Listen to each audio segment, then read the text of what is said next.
veut dire le Seigneur revient. Alléluia. C'est l'espérance de l'Église. C'est l'espérance du peuple de Dieu. Parce que sans cette espérance, l'Église est morte. La prédication du retour du Seigneur est quelque chose qui revient dans l'Église réveillée. Quand je parle d'Église, je parle du corps. Je ne veux pas dire l'ensemble des églises, parce que pas tout l'ensemble des églises seront enlevées. Je parle de l'ensemble des cœurs qui sont prêts pour l'enlèvement. C'est une espérance que le diable ne supporte pas. Plus les temps s'approcheront du retour du Seigneur, et plus il y aura des moqueurs, nous dit Pierre. Plus il y aura des gens qui voudront enlever cette espérance de l'Église. Nous vivons en espérance. Christ, l'espérance de la gloire. Nous allons être introduits dans la Jérusalem céleste. Une vision de l'éternité. Jean reçoit une vision de l'éternité. Une vision du peuple de Dieu dans la jouissance éternelle, dans la béatitude éternelle. Toutes les afflictions de cette terre, ne sont rien face à ce qu'il nous attend, bien-aimés. Vous vous rendez compte que nos yeux vont voir le Seigneur? Je ne sais pas comment on va être là-haut, mais en tout cas, la Bible dit que nos corps seront glorifiés. J'aimerais vous laisser des choses folles cet après-midi. Des choses qui dépassent l'entendement, qui dépassent le raisonnement. Nos corps seront glorifiés.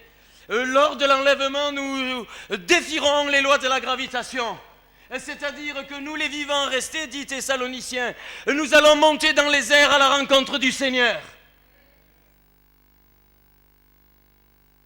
Ne vous inquiétez pas. Ce matin, c'était une conférence. Là, nous prêchons la parole de Dieu. 1 Thessaloniciens, chapitre 4. Il nous est dit au reste, frères, puisque vous avez appris de nous comment vous devez vous conduire et plaire à Dieu. Et c'est là ce que vous faites, nous vous prions et nous vous conjurons au nom du Seigneur Jésus de marcher à cet égard de progrès en progrès. De quel égard Paul parlait? En 1 Thessaloniciens 3, versets 12 à 13, et que le Seigneur fasse croître et abonder l'amour que vous avez les uns pour les autres et pour tous à l'exemple de celui que nous avons pour vous, qu'il affermisse vos cœurs pour qu'ils soient irréprochables dans la sainteté devant Dieu notre Père, lors de l'avènement de notre Seigneur Jésus avec la sanctification. Paul prêchait la préparation de l'Église au retour du Seigneur. C'est pour ça que je vous ai dit que le message du retour de Christ est un message d'édification, un message de préparation, mais bien plus que cela, un message de réveil. Toutes les églises réveillées prêchent le retour du Seigneur. Il y a 3 grands axes que Dieu est en train de redonner à l'église. La prédication de la croix, le message du retour et la prédication de l'enfer. La prédication de l'enfer a disparu. Chaque fois que nous regardons dans l'histoire de l'Église, nous voyons que lorsque le Saint-Esprit agissait, alors que la parole était accompagnée de miracles, de signes et de prodiges, en même temps, la prédication de l'enfer revenait. Finney explique que lorsqu'il est prêché, les âmes hurlaient de repentance par la présence du Saint-Esprit. Le Saint-Esprit les convainquait de péché, de justice et de jugement. Et nous sommes en train, à la veille du retour du Seigneur, de redécouvrir ces choses dans l'Église finitive. Je ne pense pas que Jésus vient chercher une Église en paix. Je ne pense pas que Jésus vient dans un monde en paix. Notre monde est dans le chaos total. Notre monde est mûr pour la moisson, mais notre monde est aussi mûr pour le jugement de Dieu. Dieu est un Dieu d'amour, mais Dieu vient pour juger toute la terre.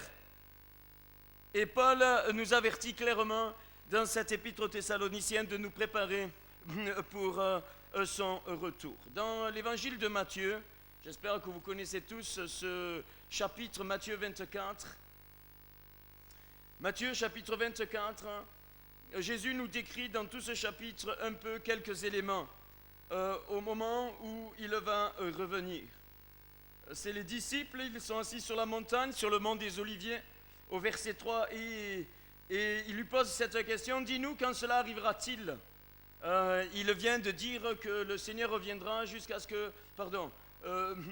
qu'on ne verra plus le Seigneur jusqu'à ce que nous disions, béni soit celui qui vient au nom du Seigneur. Et là, Jésus va prendre la parole et il va leur dire, la première chose, prenez garde que personne ne vous séduise. Verset 4 de Matthieu 24, car plusieurs viendront sous mon nom, disant, c'est moi qui suis le Christ, et ils séduiront beaucoup de gens.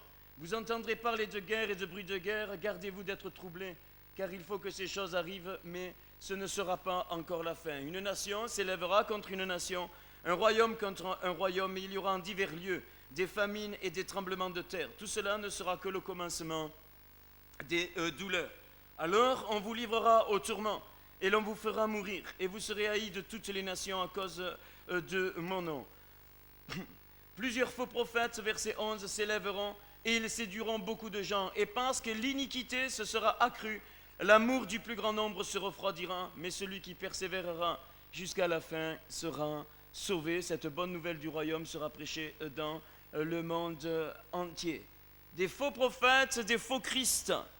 Et j'ai regardé dernièrement, je ne sais plus où, quelqu'un qui m'a montré une cassette qui avait été enregistrée d'une information passée sur les ondes, où on voyait en Russie l'évangile prêché par des évangélistes, mais en même temps on voyait quelqu'un qui disait qu'il était le Christ, et qu'il avait 2 disciples à ses côtés, et il était en train de faire des adeptes, des disciples. Le retour du Seigneur se fera par le ciel. C'est aucun homme, si on vous dit il est dans le désert, n'y allez pas. On va reprendre les paroles du Seigneur. Verset 23, si quelqu'un vous dit alors le Christ est ici, ou il est là, ne le croyez pas, car il s'élèvera de faux Christ et de faux prophètes. Ils feront de grands prodiges, des miracles, au point de séduire, s'il était possible, même les élus.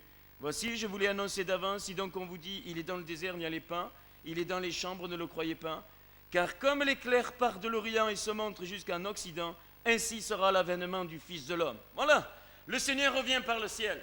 Il ne revient d'aucune manière concrète que nous puissions connaître humainement. Il ne revient pas comme la première fois. Il ne revient pas naître dans une étable. Il ne revient pas naître du sein de Marie conçu par le Saint-Esprit.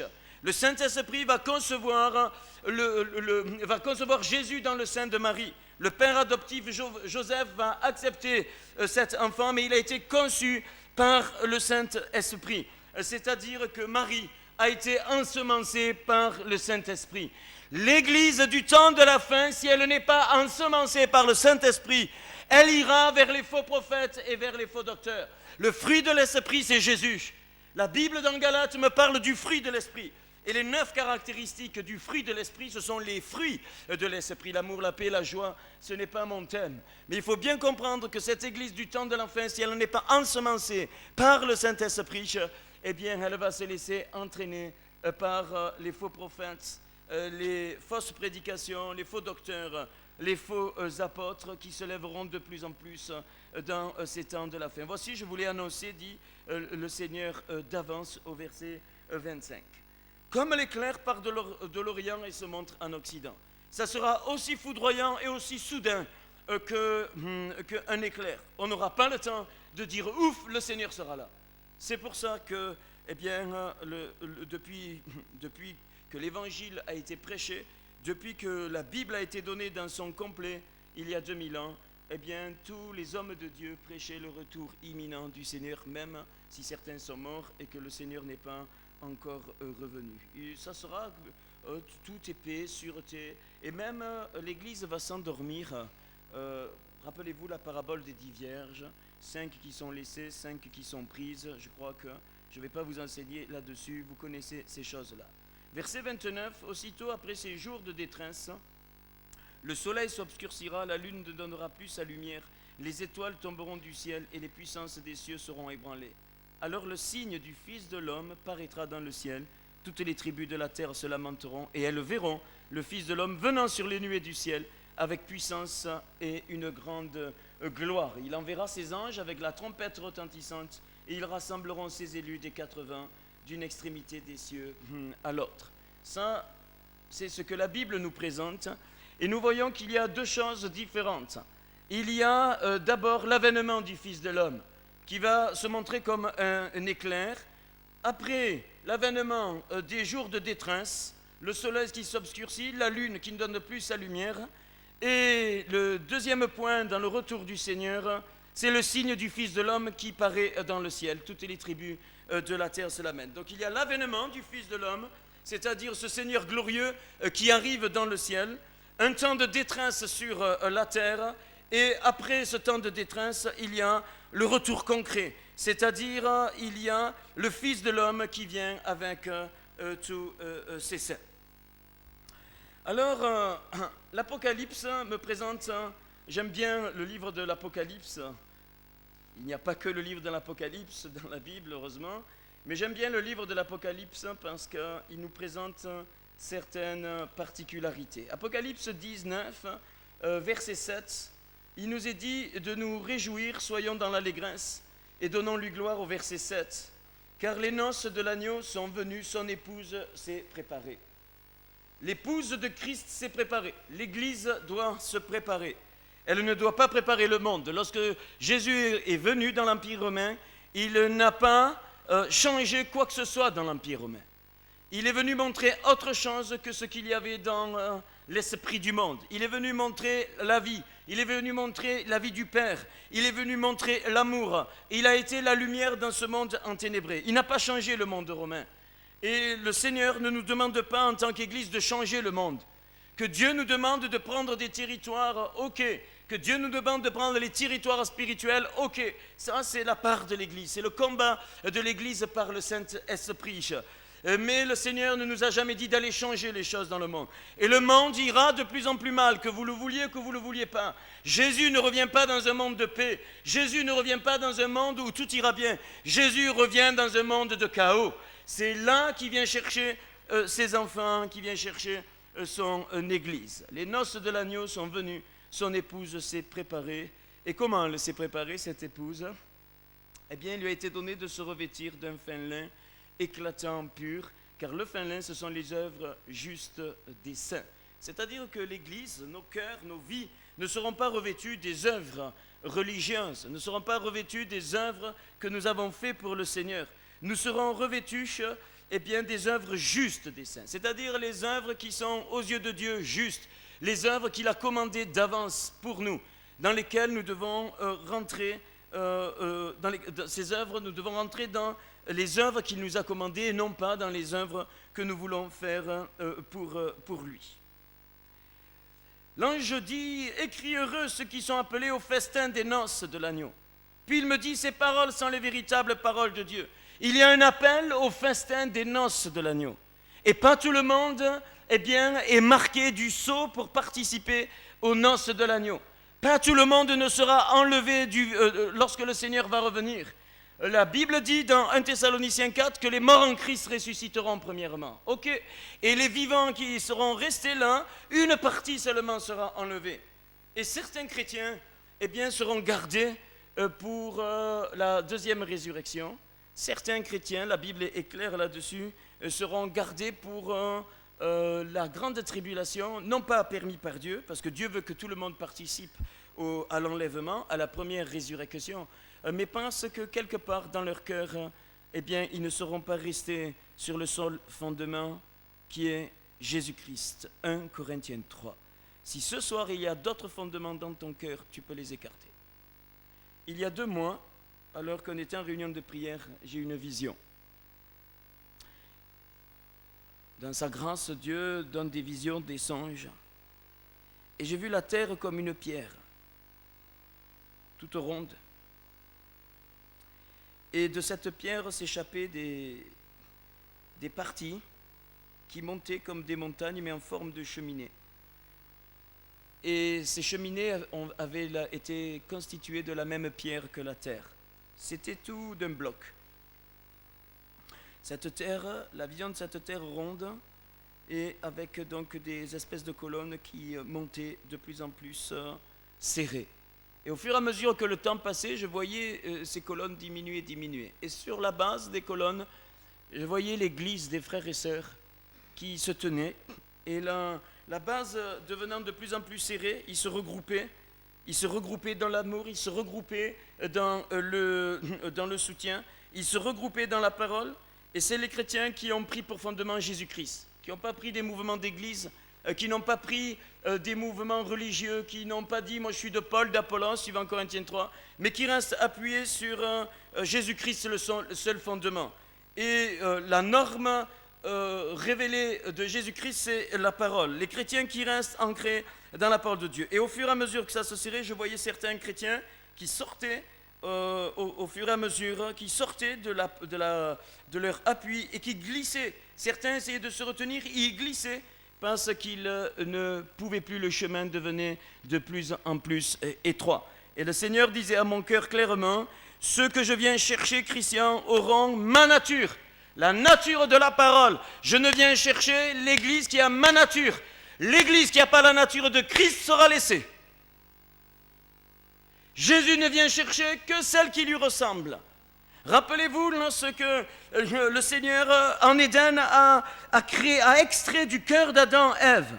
Et quand il lui a présenté Ève, eh bien Adam a dit, voici celle qui est os de mes os, chair de ma chair, elle sera appelée Isha parce qu'elle a été tirée d'Ish. Elle sera appelée Homès parce qu'elle a été tirée de l'homme. Elle sera appelée femme parce qu'elle a été tirée de l'homme. L'Église épouse de Christ a la même nature que Christ. C'est Ève qui est extraite de Jésus-Christ. Et lorsque Jésus va revenir, il ne peut pas se marier avec une prostituée. Il ne peut pas se marier avec autre chose qui n'a pas sa nature. Il ne peut prendre que celle qui est sortie de son cœur, comme Adam n'a pu prendre que Ève. Parmi tous les animaux, eh bien Adam a reconnu celle qui était extraite de sa nature. Jésus reconnaîtra celle qui a sa nature. Alléluia! Mais cela demande une consécration totale. Oh, je ne m'attendais pas à un amen aussi chaleureux. Alléluia! Ça m'a d'un coup porté. J'ai dit merci Seigneur. Ah, que c'est beau ce thème de l'épouse de Christ. C'est comme, je pense que certains ici connaissent déjà, j'ai donné l'image, mais pour ceux qui ne la connaissent pas, un bac de sable rempli de limaille de fer. Et vous jetez un aimant dedans. Eh bien l'aimant, quand il arrive, il va, par les forces électromagnétiques, par les forces magnétiques, il va attirer la limaille de fer. Et avant même que l'aimant soit dans le bac de sable, la limaille de fer va se bouger, va monter en l'air, elle va se coller à l'aimant. Tous les chrétiens qui ont la nature de Christ, fondés sur le seul fondement, fondés sur la parole, quand Jésus va revenir, l'avènement du Fils de l'homme, ils vont monter dans les airs comme les limailles de fer sont attirées par l'aimant parce qu'ils auront la même nature. On n'aura même pas le temps de dire ouf, on sera collé au Seigneur. Alléluia! Mais si tu n'es pas prêt, si ton fer est endommagé, si dans ta nature de fer, il y a autre chose, tu ne seras pas attiré. Si tu es un fer pur, alors tu seras attiré beaucoup plus vite qu'un fer qui est compromis, qu'un fer qui n'est pas pur, qui possède des impuretés. L'aimant n'attire pas le cuivre, l'aimant n'attire pas le laiton. Vous pouvez coller un aimant sur le bois, ça ne l'attire pas. L'aimant vient attirer ce qui a sa nature, c'est-à-dire il vient attirer le fer. Jésus attirera l'Église sans tache et sans ride. C'est ainsi que Dieu veut son épouse en ces temps de la fin. Et je crois qu'on doit se réveiller. Tous se réveiller. La Bible dit de se réveiller, de ne pas attendre que Dieu envoie le réveil. La Bible dit de se réveiller. Tout ce que notre main trouve à faire, fais-le. Tout ce qui est dans ta capacité à toi, commence-le lorsque le Seigneur a déclenché et tu verras que le Seigneur va bénir. C'est ces chrétiens-là qui vont monter et qui vont avoir droit aux noces de l'agneau. Ils vont dans les airs. Le Fils de l'homme arrive dans les airs, les chrétiens montent, les morts en Christ ressuscitent, les chrétiens vivants montent avec les morts en Christ. On est dans le sein d'Abraham, on va revoir les patriarches qui attendent dans la félicité, qui attendent qu'on soit au complet. On va participer aux aliments spirituels du Seigneur, on va participer au festin des noces. J'aimerais vous donner une notion éternelle bien cet après-midi de l'Église. Et puis j'ai vu sur cette terre, avec ces espèces de cheminées, j'ai vu d'un coup une autre pierre arriver. Une autre pierre qui avait la forme complémentaire des cheminées et qui était creuse mais qui était ronde comme la terre. Et cette pierre venait d'une autre nature et elle s'adaptait littéralement à cette pierre avec les cheminées sans toucher les cheminées. C'est-à-dire que la pierre creuse avait des creux qui s'adaptaient parfaitement aux colonnes de la cheminée. J'ai dit, mais qu'est-ce, Seigneur? Et le Seigneur me dit, ça, c'est mon jugement qui arrive. Je viens écraser Israël. Je viens écraser les nations. Et je viens écraser l'Église non repentante. Seigneur, mon temps est venu, dit le Seigneur. Il vient juger, il vient comme un feu. Il vient écraser tout ce qui n'est pas de sa nature. Seuls ceux qui sont fondés sur le roc, Jésus-Christ, seront épargnés. C'est les saints. Ils sont en minorité. Oh, il n'y en avait pas beaucoup sur la terre. En petite minorité. Ils le seront épargnés parce qu'ils auront donné leur vie. Ils auront donné leur cœur. Ils auront donné leur âme. Ils auront donné leur esprit pour le Seigneur. Ils ne se seront pas encombrés de tout ce que les hommes autour d'eux auront dit. Ils seront restés intègres sur la parole du Seigneur. Et cette pierre, eh bien, c'est Jésus-Christ. Ceux qui ne s'appuient pas sur Jésus-Christ seront écrasés par Jésus-Christ. C'est pas moi qui le dis, un prophète dit que la pierre, eh bien, si on y tombe dessus, on se casse, mais si elle nous tombe dessus, on est écrasé. C'est le jugement du Seigneur. Beaucoup voient le Seigneur comme il est venu une première fois, avec amour, comme un serviteur. Je l'ai dit ce matin, le Seigneur ne revient pas comme un serviteur, il vient eh bien, comme juge. Il vient comme un lion pour établir sa victoire. Et si l'Église n'est pas prête, si l'Église n'a pas cette nature comme Ève avec la nature d'Adam, il y a un proverbe qui m'a marqué un jour dans la parole de Dieu, c'est que la Bible dit, proverbe 25 ou 26, je ne sais plus, enfin c'est facile à retrouver, c'est que, eh bien, on trouve la trace de l'homme chez la jeune fille. On trouve la trace de l'homme chez la jeune fille, ça veut dire qu'on trouve la trace de Christ dans l'Église. D'accord ? On doit trouver la trace de Christ dans l'Église.